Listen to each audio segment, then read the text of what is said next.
Hi, David. It's good to see you. Good afternoon. Georg, how are you? I'm very, very well, thank you. So I think it being 1 o'clock, we will get started. And a very warm welcome to everyone that's dialed in. It's wonderful to have so many people here. I think we've hundreds and hundreds of people have asked to join this session. And I think, in fact, there are more joining, as we speak. And so I'm going to maybe prolong the introduction just a little bit to give everyone a chance to get in, but there's clearly enormous interest in the topic. So David, thank you very, very much for agreeing to give up your time to do this. It's my absolute pleasure. And as you say, Georg, I mean, it's with so many people clearly interested and wanting to know more about this. It's a real pleasure. It's a real privilege. So thank you for everyone joining here as well too. Brilliant. Well, David will probably give a longer introduction to himself, and I'm going to try to get out of the way and give him the floor pretty shortly. But just by a few brief words of introduction, my name's Georg. I'm the CEO at Smoothwall, and really, really thrilled that so many people have participated in this. The UK Safer Internet Centre has provided the definitions for appropriate filtering and monitoring for a very long time, and it sits right at the very heart of the work that we do to help our customers to protect the young people, the children and students in their care. And there are literally millions of children in the UK and around the world that we support. And really in the UK, that is all founded on these principles. And so it's very, very important for us to understand them and for them to stay up to date with changing times. And boy, have times changed as well over the last 18 months. We anticipate lots of questions, and so we'd really encourage those through the question capabilities of Zoom. I have a couple of colleagues, Tom and Rob, that are more on the technical side, and they'll try and field some of those technical questions. They may do some of that in the chat. I'll try and draw out some questions after David shared his slides and his remarks, and sort of try and host that a little bit so we can get David's perspective on some of those questions. And I guess just the last couple of things I'd love to say is if anyone has to leave early, please do feel free to follow up. We're recording the session. We'll try and make it available. The email address for questions would be enquiries with an E, enquiries@smoothwall.com. We'll be monitoring that for any questions that people have after this. And also we are running some free training sessions for IT and for safeguarding and for head or deputy head type people, free training sessions on the subject of proactive monitoring, because many people still have questions about what is proactive monitoring, and we're very, very happy to spend as much time as necessary. It's usually about an hour with people, just giving them that introduction to what is proactive monitoring. So super happy to do that free training session for anyone. Again, enquiries@smoothwall.com. I think with that, David, I will just pass it over to you and let you take it from here. So hopefully you're able to share screen and whatnot. But yeah, thank you. Indeed. Georg, thank you very much. I am going to share my screen now. So with some luck, that's miraculously, by the wonders of Zoom, that's miraculously changed. So again, Georg, thank you ever so much for the opportunity of coming to share these the definition of appropriate filtering and monitoring with you, and indeed with so many people listening in as well. And by way of introduction, my name is David Wright. I'm Director of the UK Safer Internet Centre at SWGFL. So UK Safer Internet Centre is a partnership of three charities. We are co-funded by the European Commission as the National Centre and have been for 10 years. Clearly that's set to change, but we're one of 32 European Safer Internet Centres, and together we make up the European InSafe network. We have a number of obligations. We're responsible for managing illegal child sex abuse material online, which is what evidently in the UK the Internet Watch Foundation does. We also operate helplines, and I may well mention one of those, the helpline most relevant in this particular context a little bit later on, the one that supports you, the children's workforce within the UK, but two other ones as well in terms of the National Centre reporting legal but harmful content, and also supporting adult victims of non-consensual intimate image abuse, which is a bit of a mouthful, but labelled revenge porn helpline. And then awareness raising, and this is where this certainly the definitions for us form part of. So what I would, as Georg said as well, please do pop questions in the chat. So we're going to have plenty of time for conversation, for debate, for discussion. I very much relish and very much encourage you to ask questions, make particular comments as well. But as I go through an outline, at least, of some of this information, because you've got copies of these, you'll have copies of these. I'm not going to go through all the information. So please, if there is something that you see on the screen you want to ask a bit more, then please do ask away as well. So in terms of the premise of where these definitions came from, and they have, as Georg said, they've been around for a long time. 2016 was when we first published the definitions, so what, 5 years ago, indeed, and was sparked by two sets of statutory guidance. So for those of you in England and Wales, subject to the Prevent Duty, under the Counter-Terrorism and Security Act from 2015, that introduced the obligation to provide, to ensure at least, appropriate filtering systems are in place across all statutory agencies. And then in 2016, for those of you in England, subject to keeping children safe in education, that was where we saw the introduction and the expansion a little to encompass appropriate filtering and monitoring systems in place. Now, at the time, so 4 or 5 years ago, one of the most popular questions that helpline was being asked was, we've got to provide appropriate levels of filtering, but please can you explain what appropriate levels of filtering actually means? And so that's what we set out to try to achieve, was the publication of some definitions. I'm clear with this language is that these are not standards. We have no regulatory authority in order to make standards. They are what we would consider definitions and a structure to enable, primarily to enable schools to for you to determine whether you have appropriate filtering yourselves, because clearly circumstances, all schools are different, all children are different, and so what is appropriate for one may not necessarily be appropriate for another. But what we're hoping to do here is to scaffold a structure and give you some questions to sort of think about, and some aspects to think about, some features to think about in terms of your circumstances,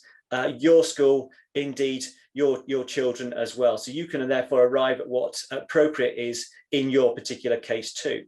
Equally, that we hope that there was benefit for providers as well, in terms of trying to make solutions meet certain of these definitions. But equally, we're really keen on innovation. So, this is not a checklist for providers. This is essentially just a set of information that hopefully will go on to provide more innovative and better technology that underpins some of the safeguarding mechanisms that you all have. So these are all published online, clearly, as well. So to dive straight on in, I'm going to take appropriate filtering first. And like I said at the outset, I'm not going to go through all of this in detail. It's included here primarily because for your reference, but it is constructed within 3 pillars, and so in terms of the appropriateness of filtering solutions. So the ability for the solution, the technology to manage illegal online content. Now, clearly that's probably uppermost in everyone's mind around how you can prevent access to what is illegal content, so ostensibly child sex abuse material and also terrorist content online. And so giving a few more pointers in terms of the Internet Watch Foundation, and also the unit within the Met Police that is CTIU, and the management that they provide of URL lists too. Going a stage further in terms of how solutions manage inappropriate content, so the sort of classifications that we have that exist within particular solutions, how they differentiate between one sort of content and another in terms of what they would consider to be inappropriate. One of the things that we introduced within, so this is all as well sparked because we undertake an annual review of these definitions and then publish these. These were most recently published only last month. and often to our cycle coincides, is geared to coincide with keeping children safe in education and the annual updates that is provided there too. I should add too that these definitions are indeed actually embedded. You may well seen that they're embedded inside keeping children safe in education in terms of the link out to these definitions. We're yet to see 2021 keeping children safe in education. That will, we know, will follow the review, the publication of Ofsted's safeguarding review only from yesterday. So we're expecting to see that either later this month or perhaps early part of next month. So in terms of the updates, this is one of the things that I wanted just to highlight in terms of the 2021 definitions. We did provide a bit of an elaboration on log file information. So the retention, so from how a system and how a provider, how a platform articulates how it retains information in terms of log file history, both in terms of the extent of detail and also the duration of the retention of that log file details as well. Then the other section on the right hand side in terms of filtering system features. And again, a whole set of different features that that filtering systems may well, indeed the definitions would suggest, could and would encompass.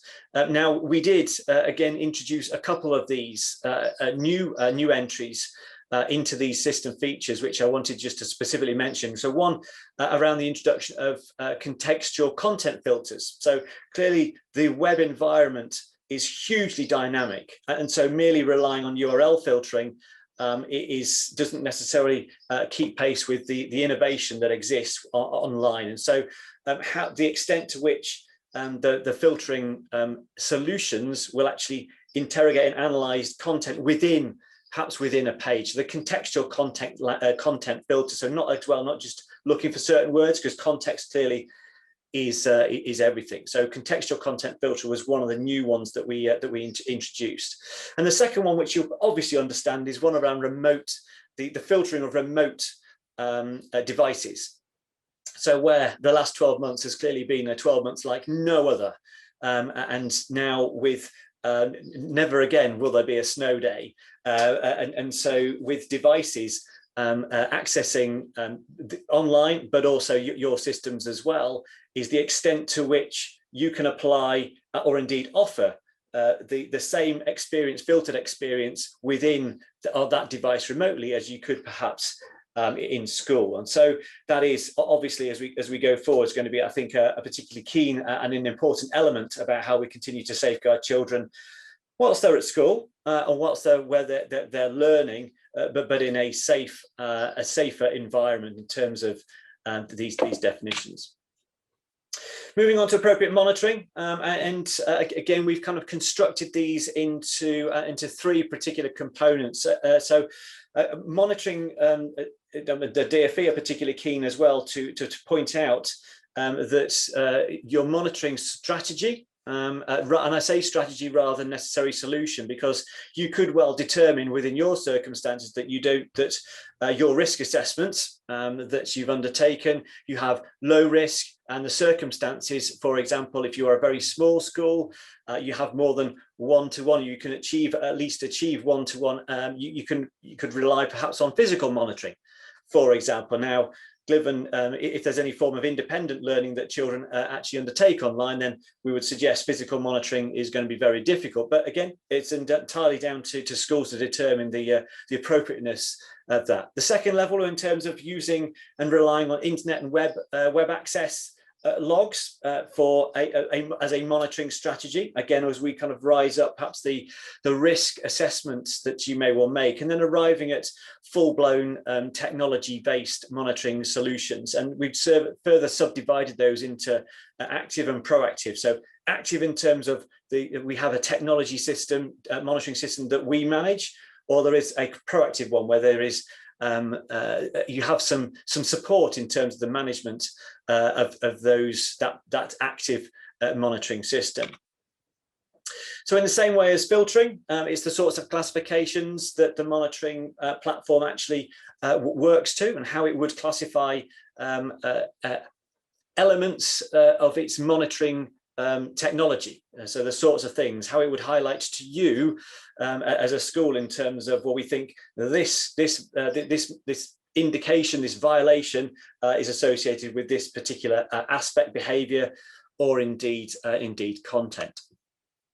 And then equally, in terms of the monitoring system features, and I would again just kind of highlight a couple of things that we've introduced for 2021. So one is around the presentation of actually for log file information. So the use where you do perhaps use internet web access logs as a monitoring strategy is, well, how that can be quite impenetrable in some particular case, and so making those usable is and how that information is presented to you and how you can access it is an important one.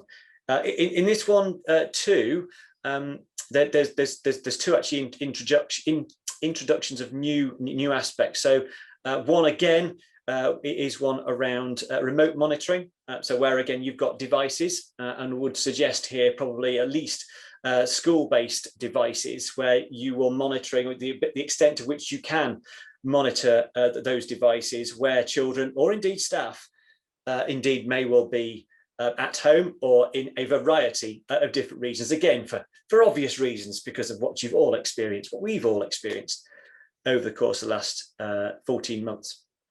And then finally as well, the introduction of harmful image detection. So the extent to which that we do very much see, so the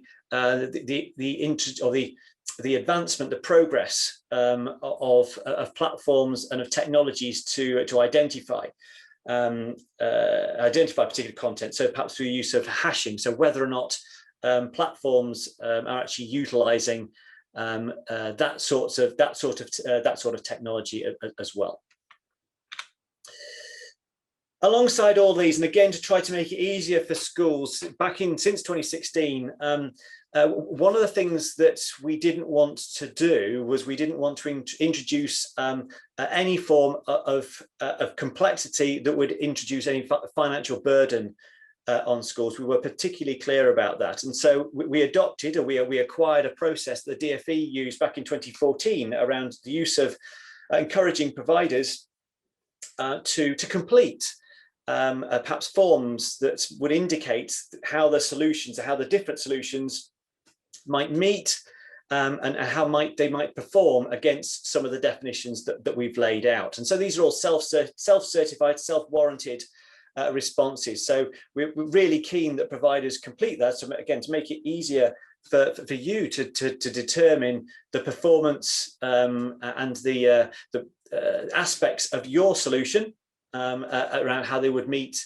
and perform against these definitions. So encouraging providers, and it's great to note, so smooth walls have been consistently being provided and being hosted alongside with all these different providers as well. But you'll find a summary of those within the UK Safer Internet Centre website as well, to try to give access to that sort of information as easy as we possibly can do for all schools indeed.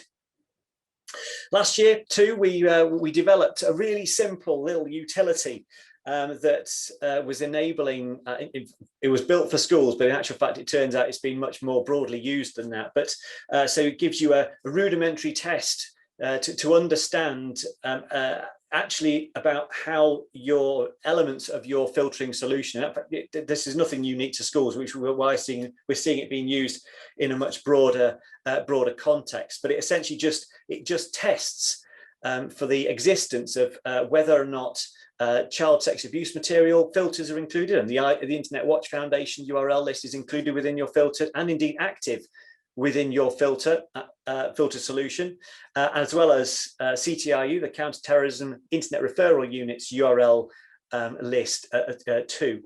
Also, a quick test for the existence of adult content. So there's a page that we've inserted on inside of Pornhub's website that we can use to ping to essentially to do a ping test to see if we can actually access that content. So it just gives you an indication. It makes no judgment as to the performance of solutions, just the very fact that those aspects are integrated into the solution that you are connected to at that particular time. So it's listed again in the UK Safe Internet Centre website, but also testfiltering.com is how you could run that. Works on any internet connection, literally any internet connection. It's been fascinating in terms of the responses that it's been providing. And so there we have quick whistle stop tour. I did mention the helpline, which you can see in the top right there. So the UK Safe Internet Centre's helpline is just over 10 years old now, and was established to support all of the children's workforce in the UK. With resolving online safety issues, but this was and then continues to be a popular subject that the helpline provides help and support from. So just the further questions or queries that you may well have about the definitions, then if they occur to you once we've left this, then please do drop the team, or indeed drop the helpline a line down, and they'll be able to respond to those queries as well. Georg, I think that I'll just now stop sharing. And hopefully that was helpful both for you and also for everybody as well. It's brilliant, thank you. Really clear exposition, and I think very, very helpful. So I'll kick off with a couple of questions from my end, and then we may have a few more come through the Q&A tool as well. Just this morning, Ofsted published their sexual abuse review. And I haven't had the time to read it in full, but I had to read through the summary, and something absolutely struck me about that.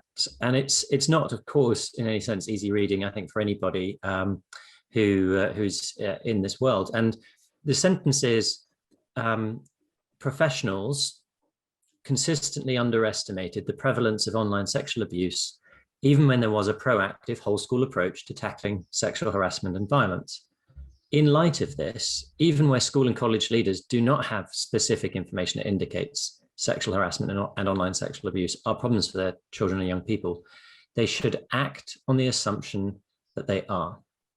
Now, I just wondered how it's obviously hot off the press, so to speak, but I just wonder your reflection on that, and how you feel that kind of is I think your updates already reflect this world that we're living in, but just curious for your reaction to it. It's a great question. It is a great question, as you say. It's so timely, and to organise a webinar the day after the report gets launched, which is so relevant for this particular subject as well, is extraordinary. So it is a seminal report. And as you say, the content in there and the conclusions that Ofsted have made. We were talking about this within the team yesterday, and yes, whilst the report is indeed shocking, the extent to which Ofsted conclude that that sexual harassment is, I quote, commonplace, is in some ways it's not shocking, because we knew, and we've seen instances forever. I say forever. It's not a new issue. I think so. The things that this actually introduces is the very fact that Ofsted have published universal evidence and information that kind of highlights this. What I think will happen will be that the DfE will be required to make some significant and expend significant time and effort in terms of assessing particularly the recommendations, and the recommendations not just for schools, but also for other LSPs and safety partnerships, for the government as well. So I would fully expect that there will be some significant changes in the ensuing months and indeed years, and we will be able to trace this back to this report. If I do go back 11 years now. So the other seminal report that we had, so Ofsted's the Safe Use of New Technology report, that was actually sparked by the Byron Review. Now, I've worked in this space for 15, 20 years, indeed, specifically online safety. And so seeing the emergence of that report in a similar vein and the impact that had was huge. And I fully expect that this report will lead on to the same seismic changes that we will get to see. From my perspective, seeing the cultures. Now, I'm not going to generalize. Well, no, I don't wish to generalize, but it's going to be kind of quite difficult. But the extent of which we see children, particularly children, making comments that is just kind of normal comments that you would ordinarily just in a physical sense would, if they're making these comments online, but in a physical sense would expect that's sexual harassment.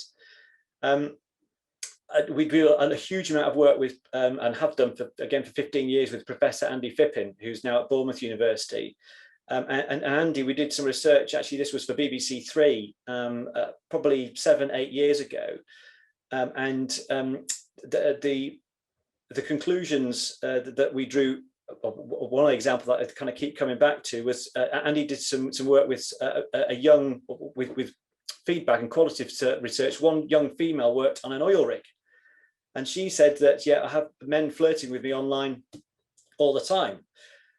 I'll not use the language that she used, but I'll try to, you'd be able to use your imagination. So they send me intimate images of themselves all the time. And that was, she considered this to be flirting.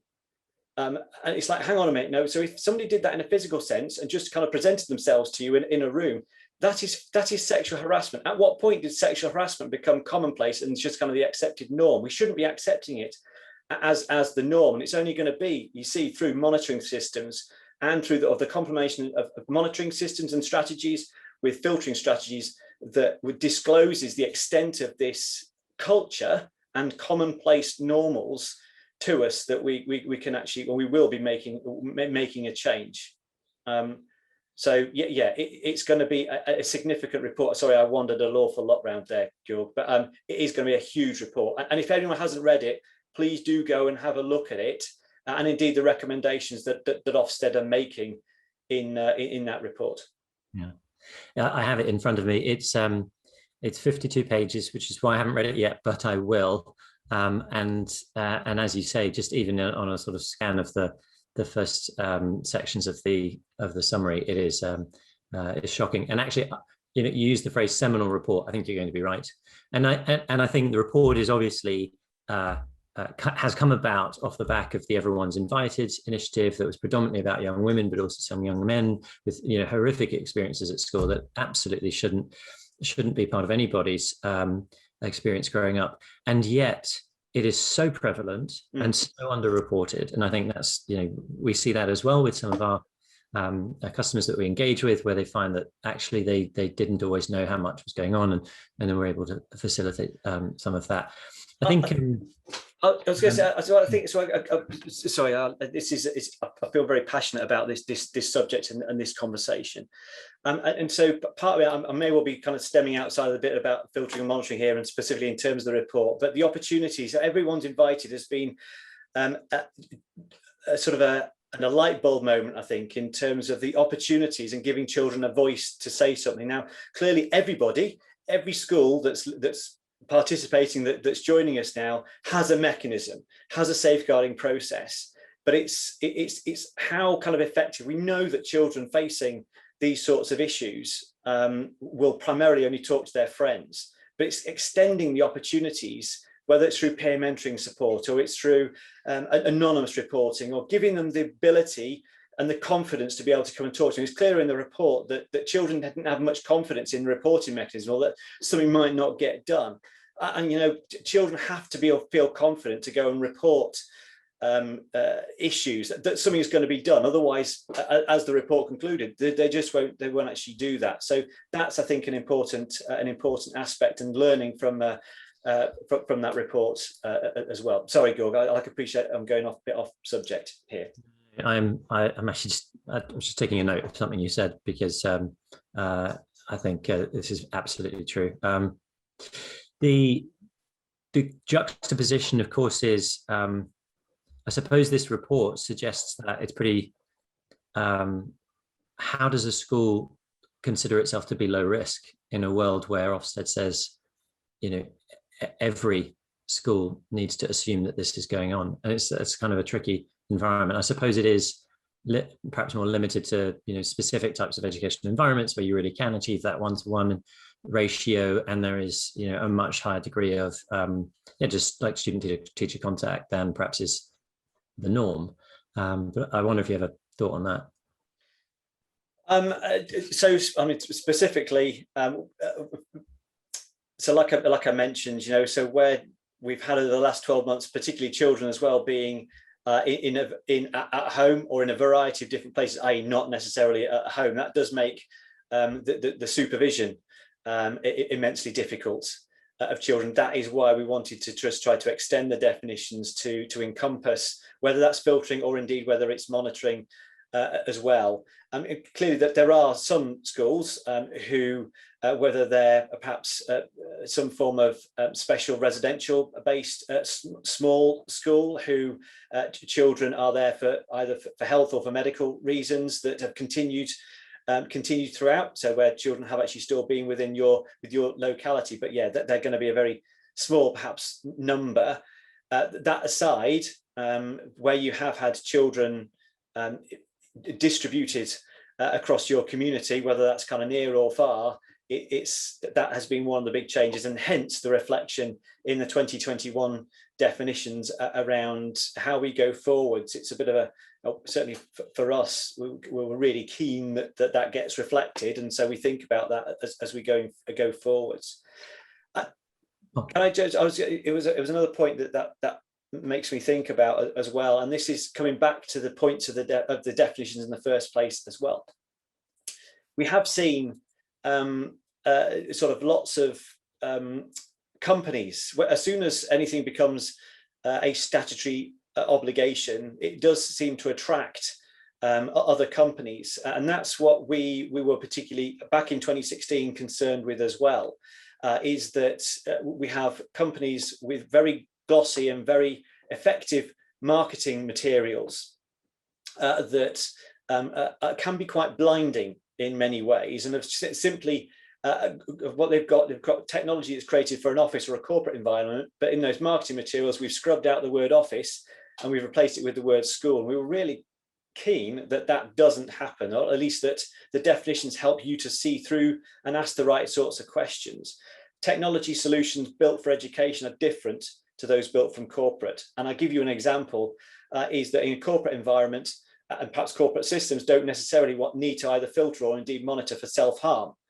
In a school, obviously we do. And so just merely scrubbing out the word office and replacing it with the word school, which is again why we try to construct and scaffold those the different categories of inappropriate content, and to specifically include things like self-harm that are relevant to a school and to children and education, rather than a corporate, specifically a corporate environment. Sorry, Gorg, again, that was it was something that triggered in my head. No, well, you and I share, yes, we agree completely, and I suppose I should say for the audience, I know you know this, David, about us, but for the audience, Smoothall is entirely focused on education. I think 95% of our business is with education, and what's left in the stump is sort of healthcare related. So yeah, 100% with you. There's a question that's come through on chat that I'd like to pull out. I won't use full names just in the interest of privacy, but this one's from Jez. And the question really is, are there any relevant risk assessment materials that you might recommend to help schools come to a reasoned judgment about the appropriateness of monitoring?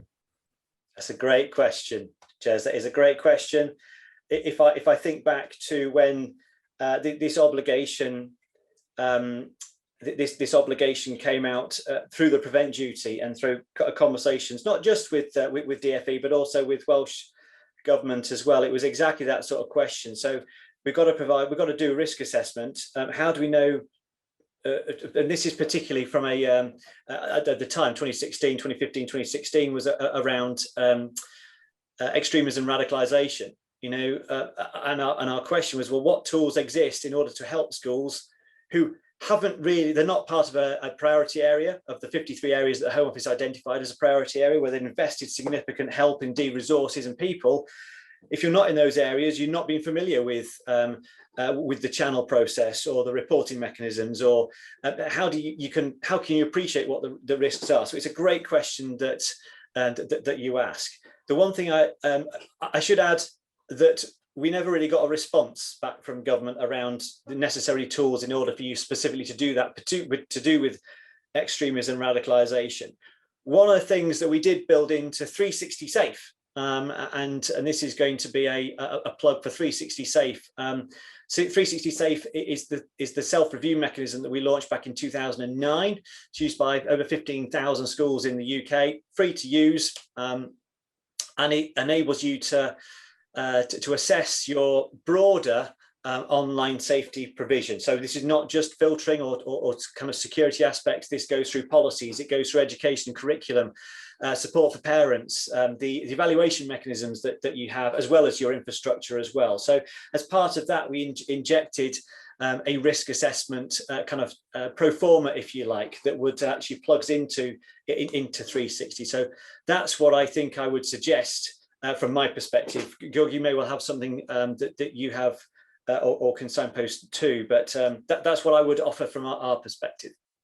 Yeah. No, I think when I've been asked, I've signposted people to you and to 360 Safe as well. So that's kind of the best I've seen. I think there's some other interesting questions coming through. One from Glenn. It says on the UK Safer Internet Centre website, you have the responders, the companies providing their self-certifications. And with the changes, do the responders need to send you documents supporting that to adhere to the changes? And I think you're going to say yes. And we probably need to refresh ours as well.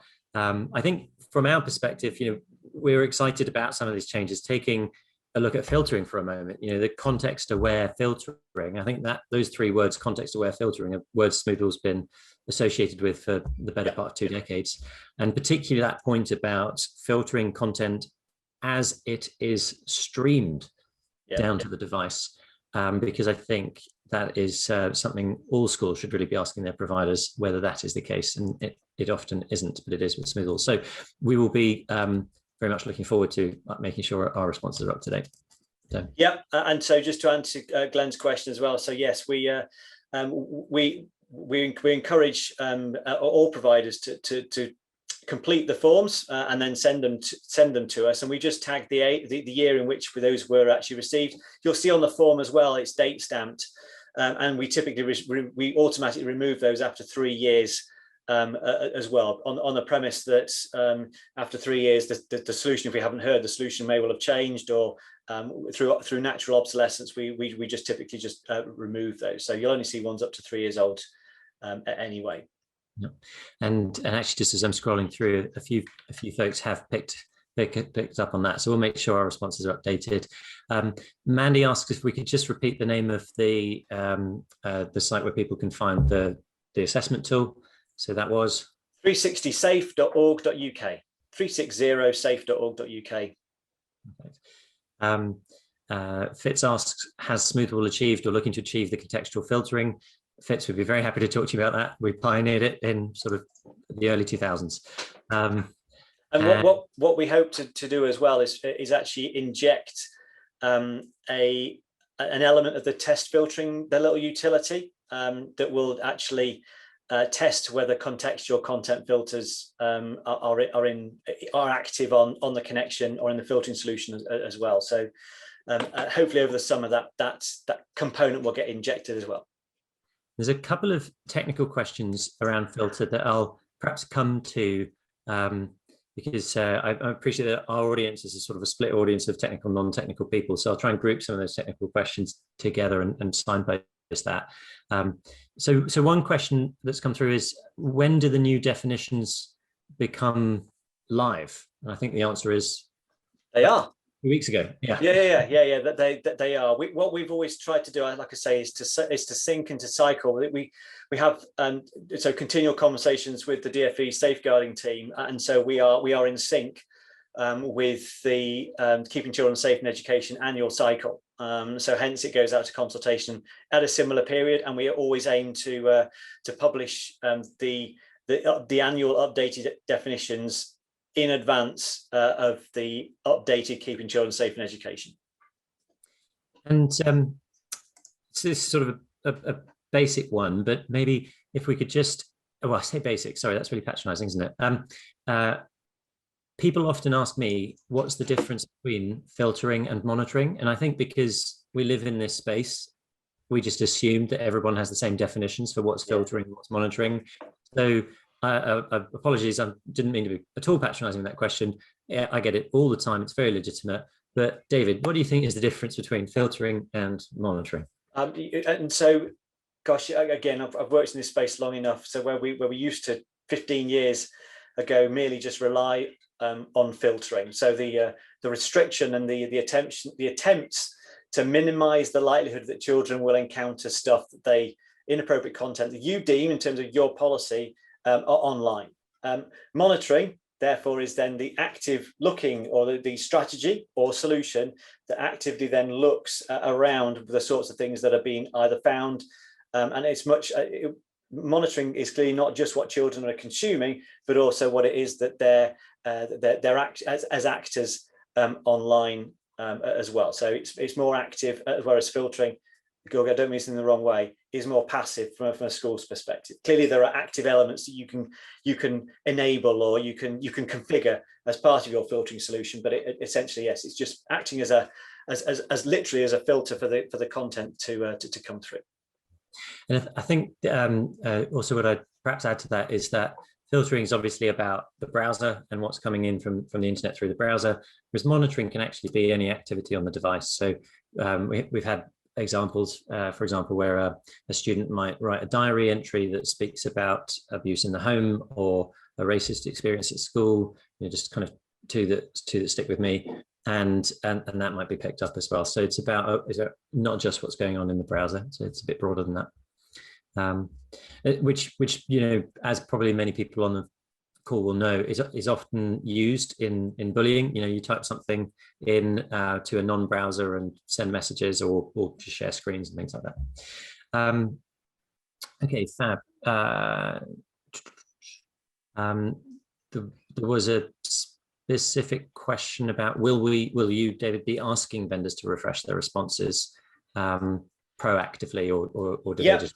Yeah, no. So we do proactively invite, indeed encourage providers to update the responses. Clearly, we can't require. We have absolutely no authority in which to do that. These are presented as helpful definitions. Both in terms of for you as a school, but also for providers as well. And you can just see by the array on that website as well. That's I'm really humbled by the fact that clearly there is value seen in the definitions, both by schools and also by providers, and that was our absolute aim in these sorts of things as well. So yes, we encourage to the extent that we possibly can do is the response, I think. Okay, so I can see actually some of the technical questions are being kind of answered live in the chat. So it is. I mean, I know there are some technical questions there, and some of it wasn't this year. Actual fact, it was one last year. I mean, so the only constant we've got with technology is change, isn't it? The only thing you can rely on, which is just what gives our community and the world of work, the space that we work in, just such a dynamism to it. But equally, when we get innovations coming along, there are unintended consequences, and one of those has been, as I think when we talk about secure pages, the next evolution which we're seeing is one around the encryption. So you'll have heard about end-to-end encryption in terms of messaging services. There's a big debate around that at the moment, and perhaps that will actually prevent certainly law enforcement from accessing our messaging services. Again, I appreciate I'm going off subject a little, but equally in the same way we're seeing encryption of DNS requests. So when you request a URL, that request is actually being encrypted, and so we've injected that actually in 2020 as an update, because specifically Google in terms of Chrome, and also Mozilla and Firefox browsers integrate some of those technologies as well. So we're very much alive to when we see these changes and the impact that could have on browsers. So yeah, that's why we have an annual review cycle as well, just to try to keep some pace with that innovation, that amazing innovation that takes place. Yeah, perfect. Great. I think in terms of questions, we are just about there. There's maybe, yeah, so I've been keeping an eye on some of these technical ones. So I'll come to the last couple that aren't answered yet. So one is how do you provide contextual content filter? I think this is quite a smoothball question, actually. Yeah. Well, I'll tell you what, maybe what we'll do is it's an anonymous attendee that's asked the question, how do you provide contextual content filtering if sites block SSL inspection? And another person has said, are there any recommendations regarding HTTPS decrypt inspect? What I'd suggest is if those two people wouldn't mind writing into inquiries@smoothball.com, maybe we can take that up with you. And then on the third anonymous person here has written, how do we monitor activities on apps? We can block and monitor activities on the browser, but not the app. And I think that does speak to the difference between filtering and monitoring. So filtering is very much through the browser. It doesn't do anything about what's going on inside of apps. That's where monitoring, on the devices where you can do that, which, then of course brings into question some things like BYOD policy versus school managed devices. But that's where monitoring is able to help you. Yeah, and certainly I think apps as well, that expands that question equally into firewall, so security, wherever apps can, mobile applications clearly can use subtly different channels and routes in order to acquire, to download content that may not necessarily be delivered through the route that a browser uses to deliver content. And so that's when I think there's that question, Georg, extends into the providers of security and specifically firewalling technologies as well. Not that it's necessarily easy to filter those, but certainly the availability of those. And actually, I didn't want to put you at all on the spot with a technical point, David, but someone has just come in and said, I'd love to hear David's views on SSL inspections. So if you feel that you can talk about how you do contextual content filtering, let's block SSL inspection, if that's within your wheelhouse, it's not mine, but if it is yours, then I'll go for it. So one of the advantages that I have is in terms of, we are focused on outputs and how you deliver something and how technology meets a particular challenge. You've got engineers who that's what they live and breathe, and so that question, I can generally understand the premise of the question. For me, the output is, it doesn't really matter whether it's SSL or however, whether it's on an app, it doesn't really matter. You've got a child sat there that may well be using a site via SSL or on an iPad and having a particular app. For me, the end point is exactly the same. It's access, or it's the management, either, Georg, as you say, it's the management of content and being able to filter content that they shouldn't be able to access, and at the same time being able to understand how that child is using that device, particularly either if they're vulnerable, if they're misusing that device. So that enables you as a school then to go and intervene and to do something. So the very fact, there are clearly complexities that security, as indeed we're going to see these new evolutions. So what is DNS over SSL? So that's the encryption of when you type in the URL bar bbc.co.uk, that request that translates that into the internet address is actually encrypted. So that in many ways is another big threat to filtering. And it's not just this filtering, it's across the board. When you're at home, it's the same threat. If you've got parental controls, if you use Sky Shield or TalkTalk Home Safe or the BT parental controls that are network-based filters, they have exactly the same circumvention that exists. The use of VPN service. I mean, I'm not going to turn this into a masterclass of circumventing filtering systems, but it's applying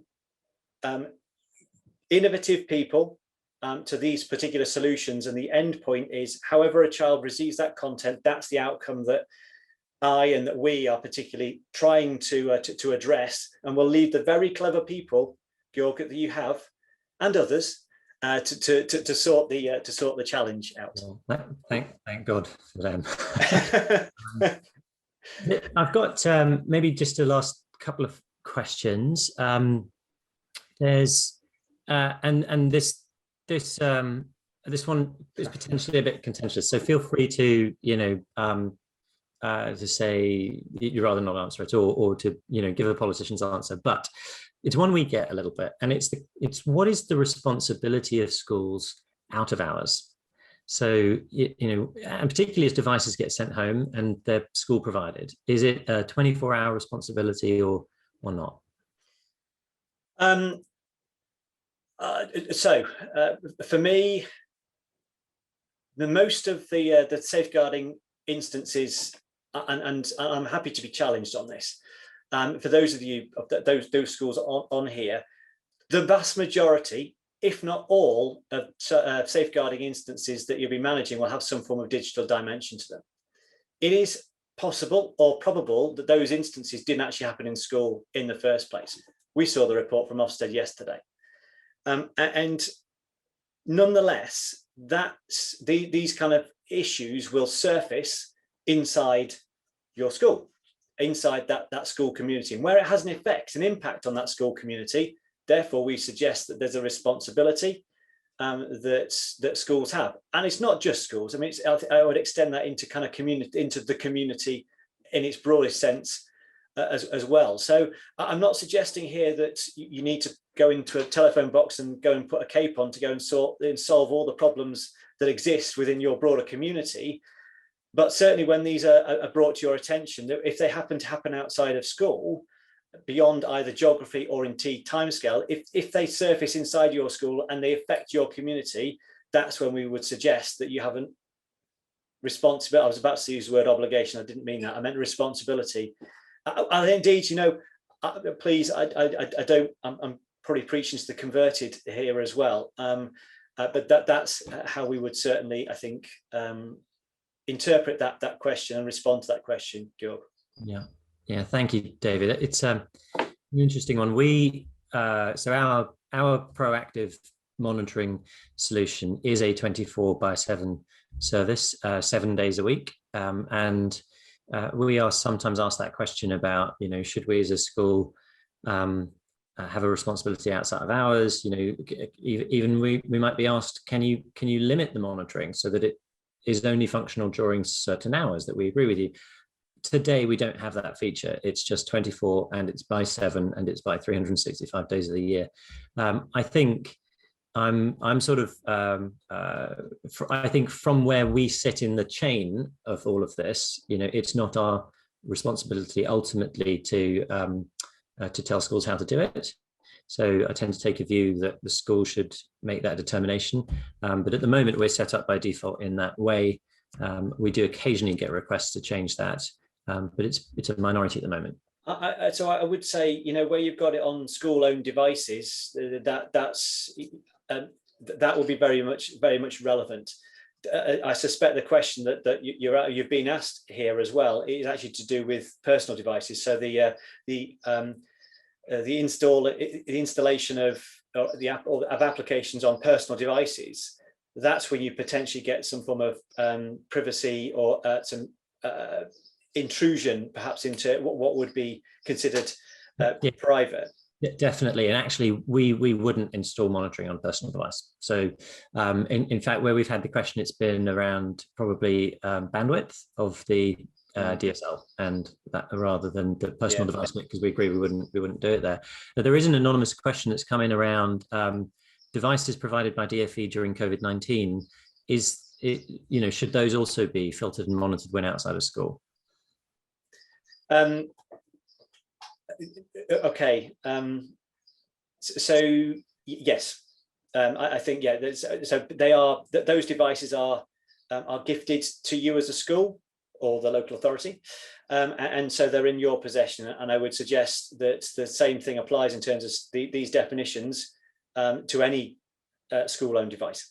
So yes, I would. Out of the box, they came with Cisco Umbrella, which we did have some questions about, because I haven't seen any responses to those definitions.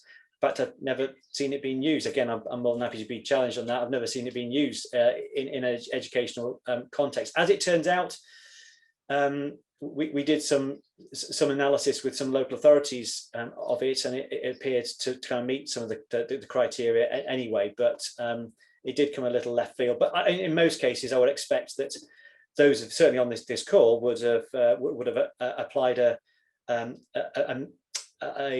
software stream, your own usual typical software stream onto that device, and therefore applied smooth wall filtering to it anyway. So I think that's very polite of you, David.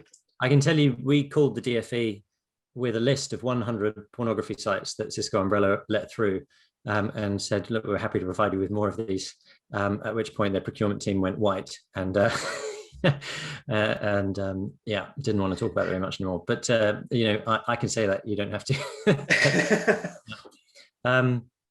One person, again anonymous, has said, is there a balance between the severity of BYOD filtering when the alternative is students choosing not to use the school Wi-Fi and instead just using 4G or 5G, and how to think about that?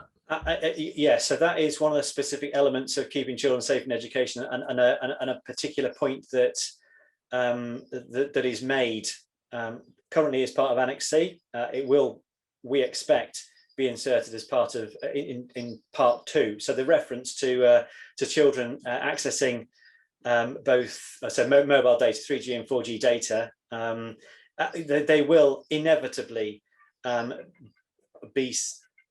access through safer. I suggest safer environments if they use school Wi-Fi. Clearly, that it does introduce bandwidth infrastructure kind of pressures, perhaps, if you've got 1,000 mobile devices all connecting on at the same time onto your network. But so certainly, I can see that there are great advantages for children doing that if we take the infrastructure and the bandwidth demands out of the equation. So access to filtered internet, from my perspective, would enable children to be a whole lot safer. Yeah. I think we're pretty close to the hour, so might start to bring it to a close. Obviously, again, for everyone that has joined, a very huge thank you to all of our attendees and guests, if you like, and a reminder that, as I said at the beginning, at Smoothwall, we're very, very happy to do some sort of learning type sessions around proactive monitoring, which is, I think, one of the areas that more and more schools are going to be looking at as a result of some of these changes in society, and in technology, to which a lot of this has responded. So we're very happy to do that. The best way to do that is enquiries@smoothwall.com. Absolutely no obligation, obviously, coming out of that, but we hope it helps. And with that, I think oh, there we go. Look at that. Look at that. That's rather good. And David, just massively thank you for all the work that you do, as well as your time today, but thank you for all of the work that you do that helps provide the basis on which, the rest of us are all able then to do the work that we do collectively to keep children safe. And it really, really makes a difference. And so thank you very much. It's that's super kind, Georg. Thank you very much. And equally, it is reciprocated as well.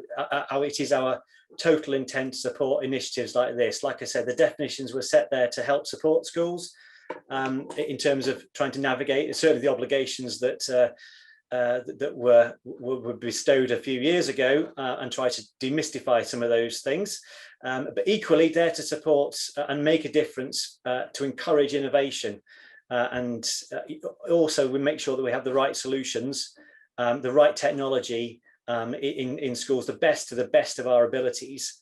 And I say that from a kind of a UK wide as well. So it's events like this, Georg, it's kind of also that access, that peripheral learning that you extend to schools too. So from a UK Safe Internet Centre, it's a thank you too. Wonderful. Well, that's all, folks. So have a fantastic weekend. All the very best. Bye-bye.